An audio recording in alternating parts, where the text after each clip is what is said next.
You and me, we ain't nothing alike. Let's set the record straight. Those words you say, they hold no weight, they like. Let's set the record straight. You'll never break the man before you're out. Hello everyone, and welcome back to another Diecast review. Today we have a very interesting diecast from the GOAT himself, Jeff Gordon. This is a NASCAR Classics diecast. We have not gotten NASCAR Classics since, I want to say 2018, but I could very be wrong. It could have been 2019. I don't think we got one in 2020 or 2021. So here's one for 2022. Personally, I would love to see more of these diecast. This one specifically is the Richmond win from 2000. Can you believe this race win, not like made, but when it happened was a little over 2 decades ago? That's crazy. I wasn't even born yet. I mean, I still got a couple years on this timeline here. But yeah, Jeff Gordon. Now, it's weird because it's actually named 24 Dupont Richmond win 2000 Monte Carlo. So there's two 2000s in there, so I don't really know what's going on there. Now, I believe there was kind of a problem with the last NASCAR Classics, if I recall correctly, and it was missing a bunch of, like, sponsorship, just because they could not get the licensing for it, which, you know, is understandable. So even though it was a really cool race car, it kind of, you know, it's kind of blank in a lot of places, because the early 2000s, mid-2000s had a buttload of contingencies just all over the car. And honestly, I'm kind of hoping to have that same type of feel to this diecast. I want it to be very nostalgic. I want the sponsors to be everywhere, so I'm not really too sure what the accuracy is in terms of where the sponsors are, how many sponsors are there, if there's any sponsors missing. So I'm sure I'll probably miss a few things in this diecast review. Now, I'm not really a Gordon fan, but these really older, you know, NASCAR Classics wins, I dig it. I like it a lot. I wish they would do more drivers, more paint schemes. I think they've only done like 2 or 3, because I think they did it was either Michael Waltrip or Darrell Waltrip. I think it was Darrell Waltrip. I think it was a Darlington win. They did, I want to say, another Darlington win for Gordon, and then this one here. So I think there's at least 3. I could be wrong. There could be only 3. Maybe there's 4 that I'm just not thinking of. But nonetheless, these diecasts are pretty old school, and they're pretty cool no matter what. I really like the box too, because it's really super, like, old-timey. It kind of reminds me of Richard Petty. It's got that circle, it's got the blue. Granted, you know, it's a different blue. That kind of a white-ish color and that red-ish color. They're not the same, you know, depth, not depth. What am I trying to... Shade. They're not the same shade, of course, but just the box itself kind of reminds me of any of the Richard Petty cars, which, I mean, I know that's not really what it's for. It's just to look old-timey and old-school, and they definitely nailed it with the boxes. So, with that being said, let's go ahead and dive right into this diecast review. So here's the diecast out of the box. Now, towards the back of the diecast, I am pretty sure there's a pretty good chunk of contingencies missing. Now, again, I'm not really too sure, but for the 2000 era, it looks a little bland. I'm not gonna lie. There should be, like, sponsorship plastered all over this car.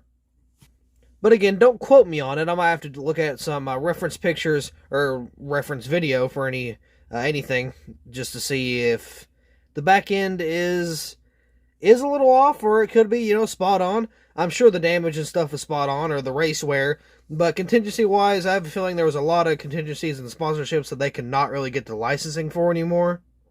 But, I mean, hey, Lionel did their best, and they did pretty darn good, so you can't really, you know, hammer on them too much, because the whole licensing thing isn't really their fault. They probably tried and just couldn't really get anywhere. So, it is what it is. Nonetheless, this diecast is really good. I did a quick 360, and it might be one of my favorite race wins, like, recently. Like, for getting any race wins for 2022, I feel like this might be, even though it's from 2000, this might be one of the favorites that have been released in 2022, because this one is really dirtied up, especially on that right side. It looks really good. So, of course, we're going to start off the diecast review with the hood. Got Dupont right there. Look how dirty. Look how it's all, like, grimed up and filthy. Oh, it looks so good. I love my race wins. I love the really bright colors. And, of course, you know, you got some damage there. We'll take a look at that here in a little bit. But, man, it is just completely covered in a bunch of race wear. And it looks really good. So, we got Dupont there. Got the little rainbow there. Got the orange, yellow, green, and blue. Got a very sparkly metallic blue, one of my favorite blues ever. It looks really good. You can see a little bit of the interior detail there. Got the 24 right there. There's even a lot of grime on the 24. Looks pretty good. You know, I'm not going to lie, I kind of miss the Monte Carlos in NASCAR. You got Dupont on the far upper left corner of the deck lid here. Got the very old school spoiler back here. It's split in half. It's got the curves. It's got the little rivets on the bottom. Really old school, and I really like that a lot. Got the 24 Dupont assurance of quality. Well, speaking of quality, it looks like Lionel didn't do a terrible job with everything else, except for the decals, because it's got that terrible outline, which does suck. But I mean, you know, it is what it is. Lionel does that quite often. But this back bumper is roughed up pretty good. If you look at the Chevy bow tie, it's all crinkled and curved. It looks pretty good. I got a little bit of, oh, I hit my camera. I got a little bit of a dent right there. Looks, again, really nice, so props to Lionel for that. Got a little bit, just a teeny tiny bit of race wear on the bottom here. Got Dupont there. Again, I'm pretty sure we're missing a crap ton of contingencies, whatever that is there. Rain X Slick 50. Maybe. Got Jeff Gordon scribbled up on the name rail. I got a donut mark there. Pepsi looks really good. We do have a paint chip, a legitimate paint chip in the 2 for the 24. That's unfortunate, but I mean, you know, we're just going to say it's part of the race car. Don't know AC Delco. I do know what that is. I'm just kidding.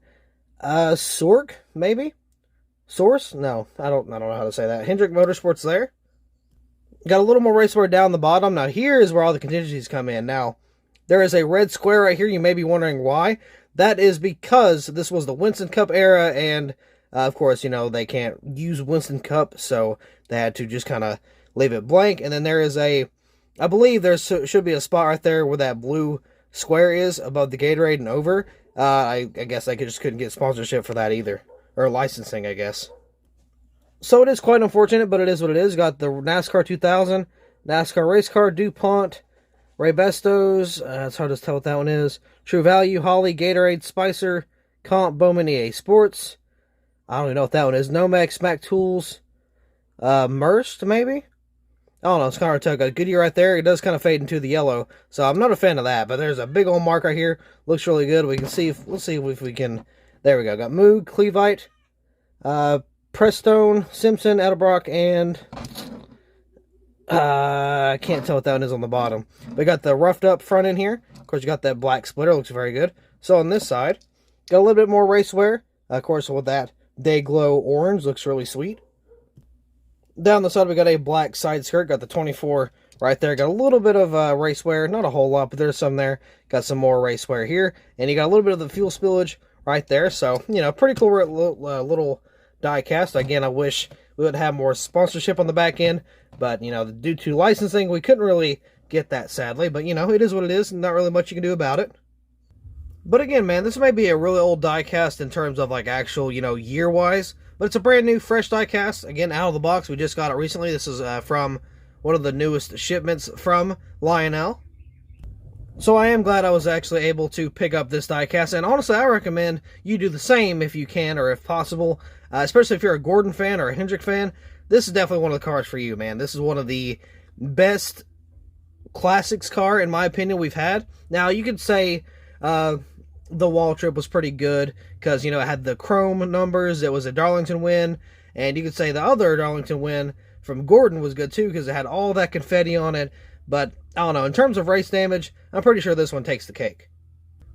And again, that's coming from a non-Jeff Gordon fan. In my household, how my dad grew up was... It was, I never understood it until recent, or I still don't understand it, but it never really made any more sense now than it does then, because it makes less sense now that I think about it, because it was either you like Junior or you like Gordon. You could not like both. That was wrong. That was a sin in our household. You just couldn't do it. Now, I never understood why. But now that I think about it, they were both freaking Hendrick teammates. So that makes even less sense. I'm not really too sure how that works, but I mean, that was it. You either liked Junior or you liked Gordon. If you liked Gordon, you was despised. If you liked Junior, we liked you. I mean, that's how it was, man. I don't understand why, but that's just how it was.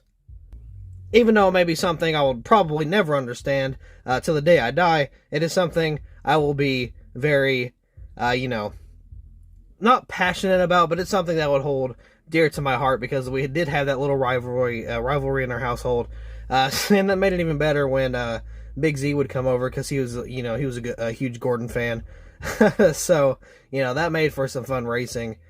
Just watching the races and stuff. When someone happened to Gordon, we'd be like, oh, and then when something happened to Junior, we'd be like, oh no. So, yeah, it was just, man, I wish we'd go back to those times. I really do.